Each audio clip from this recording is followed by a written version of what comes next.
Throughout Trek's long history, there have been many starship designs, all of them with their own design philosophies and aesthetics, and all with their own unique individual identities.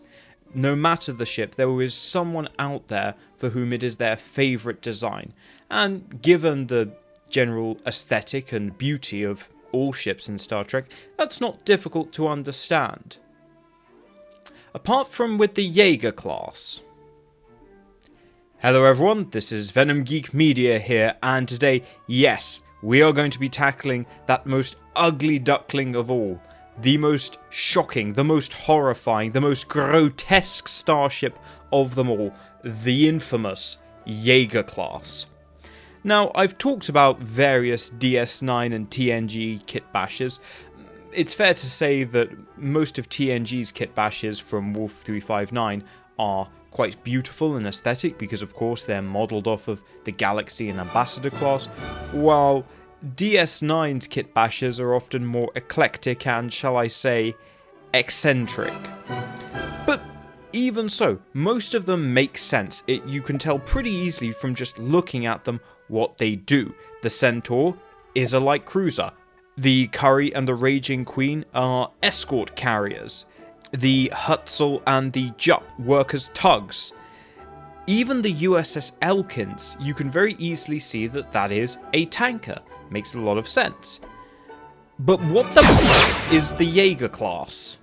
Well, that's what I'm going to try and answer today.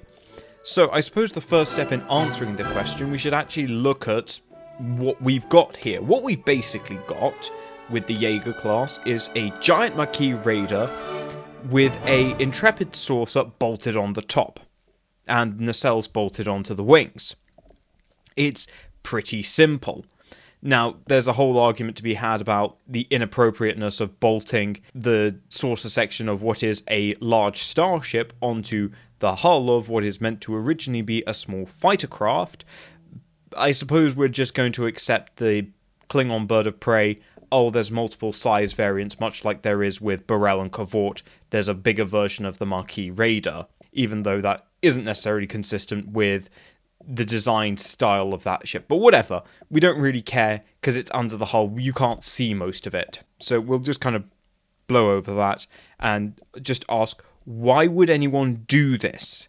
Because fairly obviously, you're going to make the argument that this is a colossal waste of parts.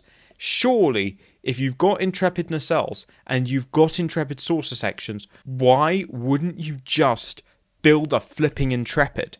There's two options to answer this question. It could be that this ship is built for a very specific purpose. Equally, it could be that there is some kind of error or problem in its construction. Let's bear in mind that we see this during the Dominion War in Deep Space Nine. It's fair to say that such construction errors or setbacks might be the result of, I don't know, the Federation getting invaded. I suspect that might have a somewhat deleterious effect in terms of starship production, given that half of the Federation, is being invaded. So we'll come back to that point. What we know of the Yeager Class is that it shows up after Operation Return. It's not part of that prior fleet like the Elkins and the Raging Queen and the Curry are. It is specifically after Operation Return. That's when we see the Yeager. And of course, it's in the background, always in orbit of DS9. Now, this does actually give us some suggestions of what its role might be, and also when it was likely built. So I'm just going to actually cut to the chase and tell you what I think the Yeager is. My idea, and you're going to say that this is completely insane and the idea of a madman, but you would need a madman to build this thing, so that would make sense. The Yeager is a hybrid AWACS and Q ship. Why is it an AWACS ship? Well, because of the Intrepid saucer. The Intrepid class has a very powerful sensor suite, and a fair chunk of that is located up on the saucer of the Intrepid class, rather uniquely. Even prior generations of ship like the Galaxy class, that ultimately relies mostly on its main deflector array for its main sensors, but you have a just as powerful set of sensors on the saucer of the Intrepid as you do on its main deflector. And of course, this is something that will then carry through onto other designs like the Nova class, which also has the same feature. So that explains why it would work as an AWACS ship. You've got the sensor suite of an Intrepid class on it. Okay, so why is it a Q ship? Well, because it's got the body of we won't say Marquis Raider, but of a civilian merchantman, a civilian cargo ship. And okay, you're going to say, well, yes, but anyone who looks close is going to see that this is not, in fact, a civilian cargo ship, but no one's ever going to do that because it's an AWACS ship. Its job is to stay far away and just observe things. This thing isn't getting into battle. Certainly lacks any of the armament. You've got effectively, at most, you've got the phaser arrays of the Intrepid and maybe a couple of torpedo tubes if you're lucky. But this thing is not by any means heavily armed. It's the absolute minimum armament necessary.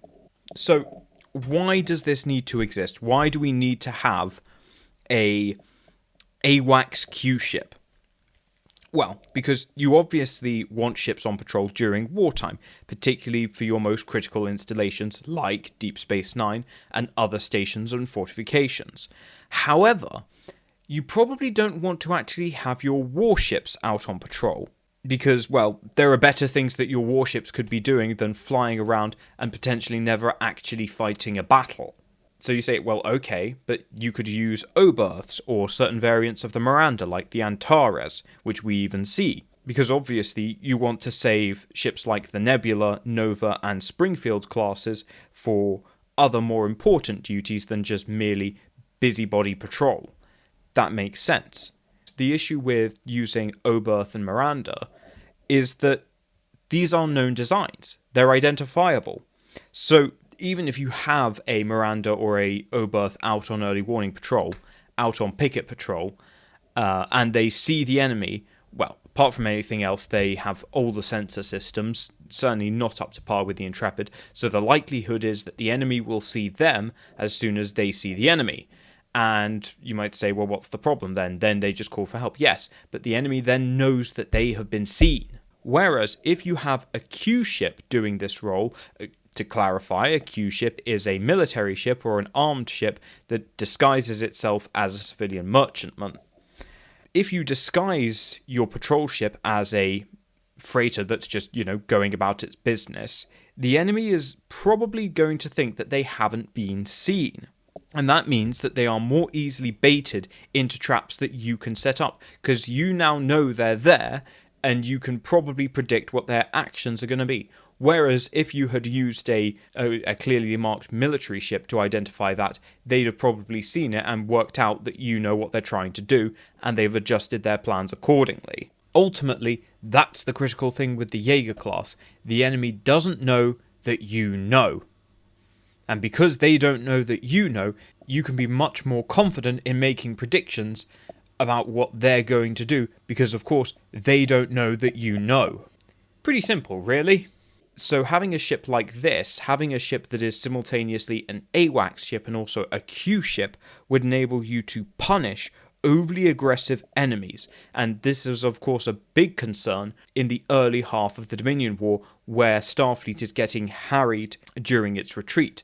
That's where it then pays to have something like this that looks like a merchantman, blends in with the other supply ships and other supply convoys, but it is actually an AWACS ship and it is able to track enemy targets and alert escorting ships so that they can set up traps to take out enemy raiders.